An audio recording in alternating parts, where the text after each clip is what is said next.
It's a real pleasure to be with all of you to talk about something so important to all of us, clean water and the Great Lakes. I'm going to sort of build on that wonderful story of the Rouge River watershed, how we all have to work together to solve these problems, and we can make a difference. And this is the story of what I call Great Lakes champions. But we all know that the Great Lakes represent 1/5 the standing fresh water on the Earth's surface. That's a lot. And with that comes a responsibility to care for it, to be good stewards of it. And long time ago, 1909, some visionaries from Canada and the United States got together and signed a boundary waters treaty. You can imagine all the waters, the boundary waters from the Pacific to the Atlantic that cross it. In the middle of it, of course, is the Great Lakes. But this treaty provides the principles and mechanisms for preventing and resolving disputes over water and the quality, okay? Major issues at that time were use of the water, like Niagara Falls and hydroelectric dams going to be built, and waterborne disease epidemics. In there, this is 1909, now 115 years ago, these visionaries said, water shall not be polluted on either side of the boundary to the injury of health or property on the other side. Because of that, this is typically referred to as the world's first environmental agreement. And this Boundary Waters Treaty said, we need to come together. This is a shared resource, and we need to think about it together, and we need to act together. So they created this thing called the International Joint Commission. It's made up of 3 people appointed by the President of the United States and 3 appointed by the Prime Minister of Canada. And they are to work together to make recommendations to resolve the problems, the water problems, including the Great Lakes, to do it independent of where they live, independent of who pays them.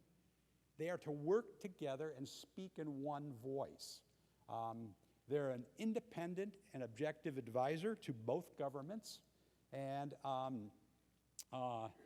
it's unique throughout the world.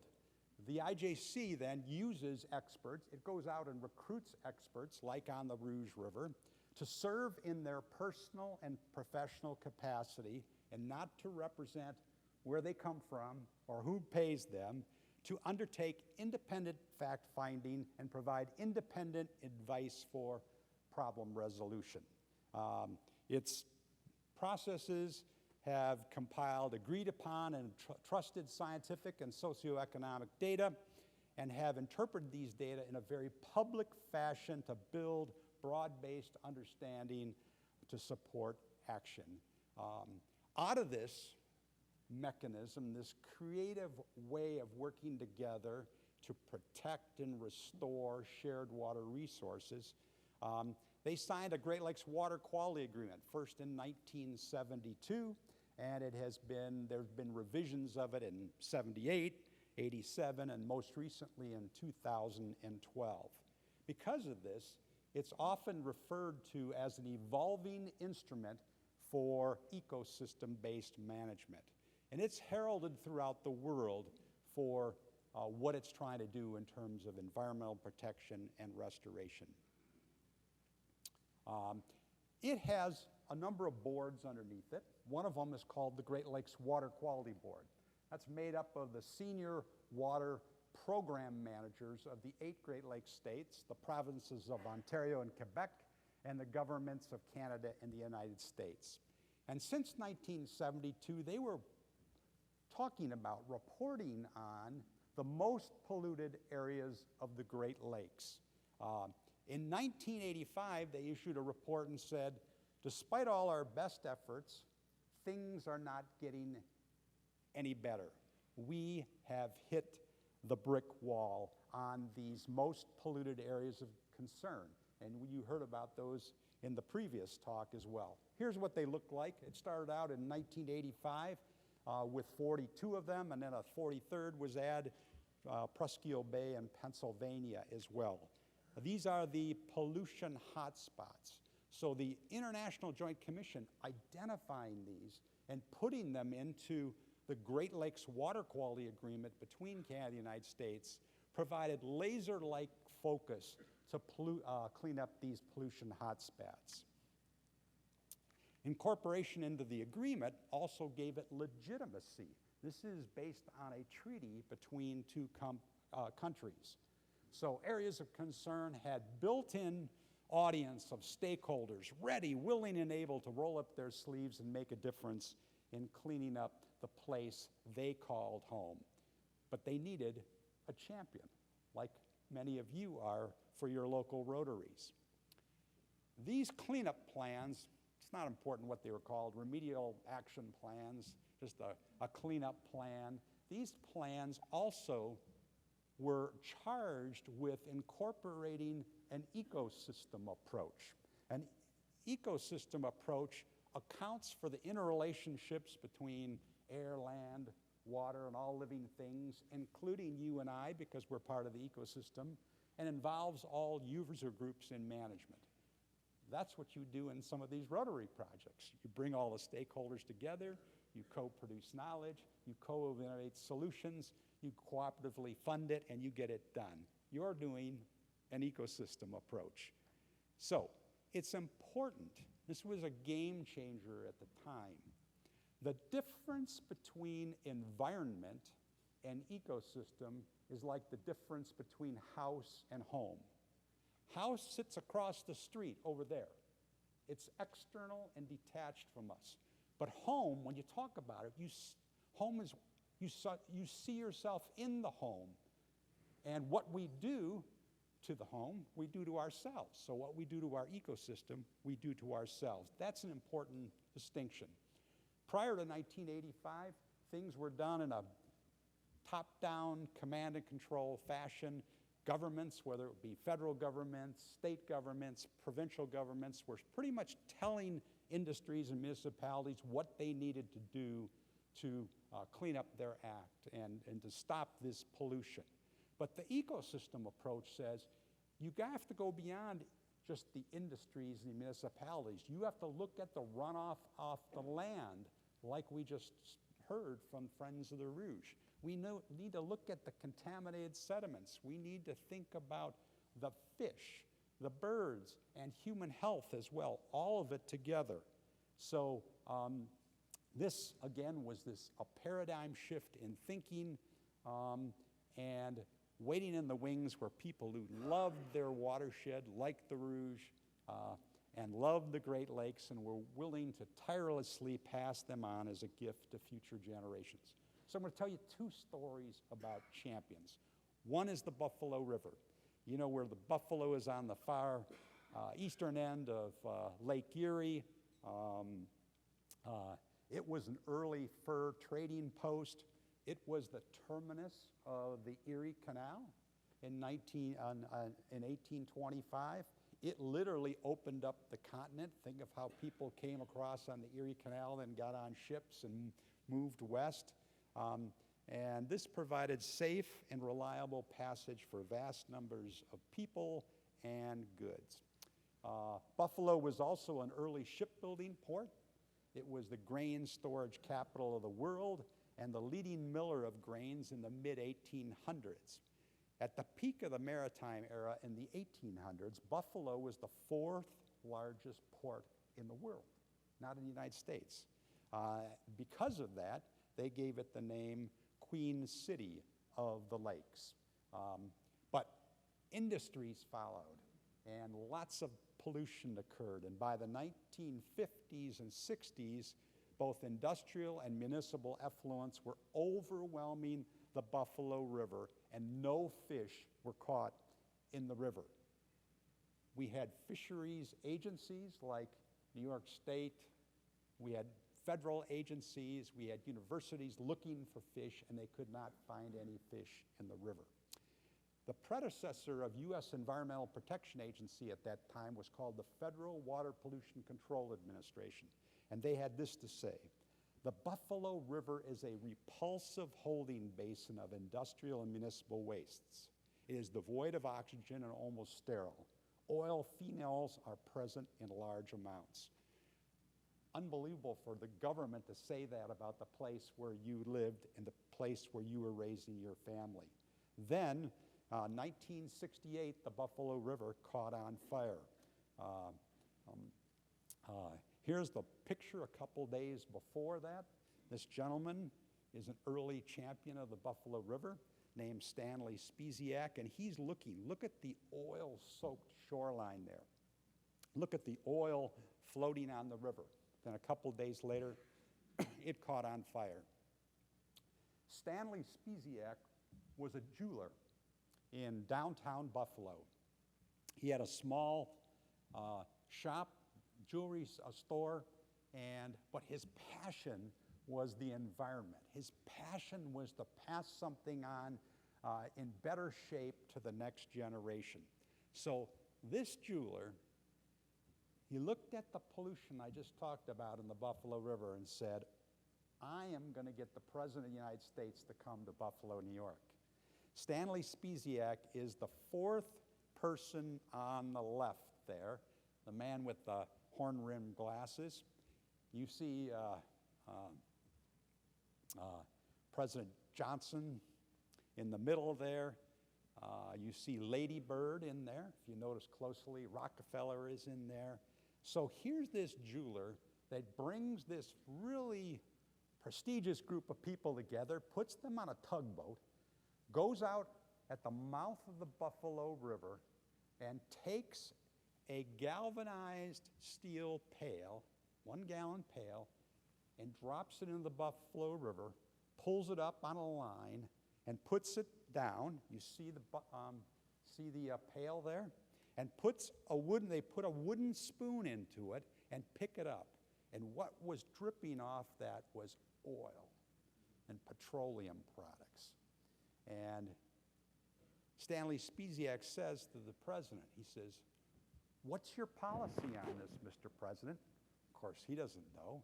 He's looking around for his handlers and saying, I don't know. And somebody spoke up. Our policy, Mr. President, is to dredge this out of the Buffalo River, put it into a barge, go out in the middle of Lake Erie, open the bottom of the barge, and let it go into Lake Erie. That is the same place, Mr. President, where Buffalo gets its drinking water. So this was 1966. Lady Bird was a big champion of the environment and green, and she went back and President signed an executive order banning the open water disposal of contaminated sediments into the Great Lakes. Pretty amazing that a jeweler could do that. Stanley Spiesiak continued to speak out, and here he's got Bobby Kennedy on a boat in 1966, raising awareness, talking about how we're not doing what we're supposed to be doing in terms of caring for our rivers. His grandniece, his niece, Jill Spiesiak Jedlicka, went on to become the executive director of the Buffalo Niagara Waterkeeper. Here's a quote from her. Through my work and the work of the Buffalo Niagara Waterkeeper, we honor my Uncle Stanley's legacy through our mission and vision of clean and healthy waterways in Western New York. Going on, Jill has been the champion. She has been the boundary spanner. She's the one that's herded cats and brought everyone together to co-produce knowledge and co-innovate solutions and make a $100 million cleanup possible on the Buffalo River. Her organization, the Buffalo Niagara Waterkeeper, was the first nonprofit organization in the Great Lakes that the government trusted enough to lead the process of cleanup on this area. And here you see them dredging some sediments and restoring some habitat. Back in 1968, when the Buffalo River caught on fire, there were no fish in the lower river. Today, there are 25 to 30 species. a substantially improved invertebrate community, what we heard about, the bugs living in the river, and peregrine falcons have come back to downtown Buffalo after a 30-year absence. A cleaner river then. You can imagine a cleaner river. People wanted to then get more access to the river. How do we improve public access? From getting public access, that led to economic revitalization. And between 2012 and 2018, $260 million of development, waterfront redevelopment, has occurred along the Buffalo River. And this tells the whole story. Here you see it in 2014, and here's what it looks like today. It is an attraction. It is a destination of a choice. It is a place with a healthier ecosystem. It is a place where it is healthier for people to live. Jill's, another quote from her, "If the community has the courage to lead, the leaders will follow. You don't have to be a professional environmentalist to improve the environment. We as water advocates do not champion our cause simply because it is our job or someone else has asked us to do it, but because we are driven by our own inspirations, our own stories, our own love of community. Find your inspiration, tell your story, make positive change in the community where you live." That's the first one. The second story, second champion is Richard Micka, Dick Micka. He grew up in Monroe, Michigan, on the western basin of Lake Erie, just a few miles north of Toledo. And here he is as a young boy in front of his Micka's Meat, his father's butcher shop. And he worked in that shop from a very young age. And one day, they came outside after work, and they looked up, and the cloud, the sky had turned gray. And he looked at his father and says, "What is that? Why is the sky so gray? Is that a storm?" And it was the waterfowl migrations. It was ducks and geese. There were so many, by the hundreds of thousands coming through, that it changed the color of the sky. This had a huge impact on Dick. He went on to love hunting and fishing and the outdoors, and that led him in a series of stepping stones to become a conservationist and an environmentalist. One of the projects he took on was Point Moulier State Game Area. On the left is what you see, a whole bunch of wetlands in 1964, braided wetlands. And in soon after that, high water levels came and eroded the barrier reefs that were out there, and it destroyed the wetland habitat. So he advocated we should do something to restore these coastal wetlands that provide us with so many benefits, so many ecosystem benefits. And out of that came an idea of a barrier dike called Point Moulier Confined Disposal Facility. It had two purposes. It could take sediment that's dredged by the U.S. Army Corps of Engineers and put in there and contain it and manage it and monitor it. And then it can also then allow the marshland to come back. Between 1976 and 1981, they spent $45.5 million to create this system. It's at the time, one of the largest marsh restoration projects in the world. And because of this, downriver, western Lake Erie, Detroit River is known as one of the top 10 waterfowl hunting areas in the United States. And Dick's leadership on that, he pulled people together and they advocated for this, got the money, and he got to see this to come to fruition. And Michigan United Conservation Clubs honored him with Conservationist of the Year in 1974. But he was not done, and is still not done. He's still doing this. He went on, and as soon as they started the cleanup plan for the River Raisin had lots of PCBs and sediments, had lost habitat over a century of development, and he became a key leader from day one in the development of this plan. Nearly $100 million has been leveraged to remediate contaminated sediments, restore habitats on the River Raisin. At the mouth of the River Raisin, as it goes into western Lake Erie, is a power plant. If some of you know the area, the Monroe Power Plant. They have a hot water discharge, and lots of fish are attracted to that in the wintertime. And you will see hundreds of bald eagles down there. And for decades, bald eagles couldn't reproduce because of organochlorine pesticide contamination, things like DDT and dieldrin and toxafete. But they are back there, and many long absent fishes are back in the River Raisin. So cleanup of the river then has helped people see Monroe in a new light. It's no longer a Rust Belt city with a polluted river.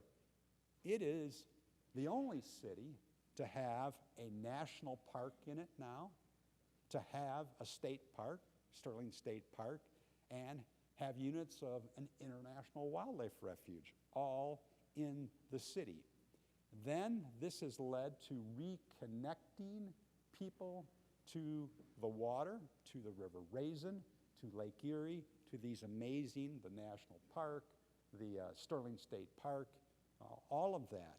And here they have $4.8 million to create a trail system that goes not only, it goes from the mouth of the river and Sterling State Park up through into downtown Monroe and all the way out to the community foundation, to the community college. Pretty amazing, reconnecting it. And Dick and his wife Jeannie love history, and they participate in many reenactments.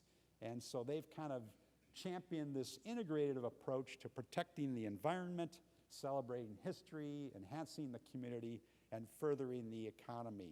And out of that, they champion the River Raisin National Battlefield Park. If you've not visited, it's worth a visit. Annual attendance at the park has increased from about 36,000 in 2011 to over 300,000 in 2021, probably even more today. Local economic benefits of that are $32 million. This park alone brings in $32 million to Monroe. And then there are statewide benefits of $22 million as well.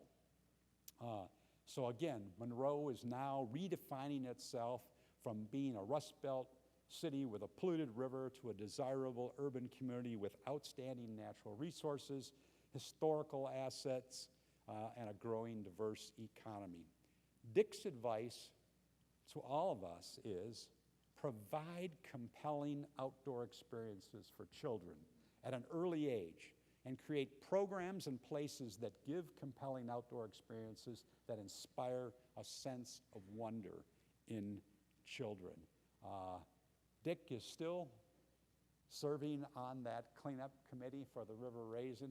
He is still on the board of directors for the International Wildlife Refuge Alliance and still active in the community. These are just 2 of 14 stories in the book called Great Lakes Champions. Other champions include a land use planner, a drain commissioner, a head of environmental justice organization, several environmentalists, and more. If you look across the 14 of these, there's 9 traits in common. They're common in all of you because you are champions for Rotary. Passion for the Great Lakes and their restoration. They're big dreamers with a compelling vision, and they can share that vision and get other people to carry that vision in their hearts and minds. They are collaborative and a good team builder.